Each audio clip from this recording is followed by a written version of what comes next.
Hi friends, welcome back to my channel.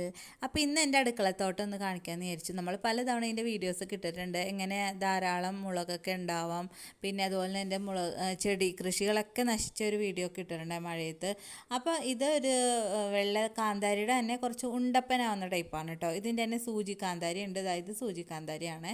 നല്ല എരിവാണ്, രണ്ടെണ്ണമൊക്കെ ഇട്ടാൽ മതി. അത്യാവശ്യം ഞാൻ ഇതുപോലെ കിള്ളി എടുത്ത് വെച്ചിട്ട് ഫ്രിഡ്ജിൽ സ്റ്റോർ ചെയ്യും. എന്നാലും എനിക്കിത് കാണുമ്പോൾ ഇങ്ങനെ കിള്ളി എടുക്കാൻ തോന്നും കേട്ടോ.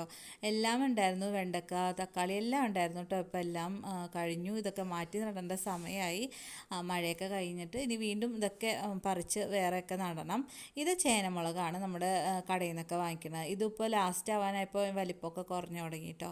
പിന്നെ നമ്മൾ ബന്ദി കൃഷി, അതായത് ചെണ്ടുമല്ലി കൃഷി ഉണ്ടായിരുന്നു. അപ്പം നമ്മുടെ തോട്ടത്തിൽ നിന്ന് തന്നെ പറിച്ചിട്ടാണ് നമ്മൾ, അത്യാവശ്യം വലിപ്പമുണ്ട് കേട്ടോ, തോട്ടത്തിൽ നിന്ന് തന്നെ പറിച്ചാണ് ഇന്ന് അത്തപ്പൂക്കൾ ഇട്ടത്. അപ്പോൾ ഇത്ര ഉള്ളൂ കേട്ടോ ഇന്നത്തെ വിശേഷം.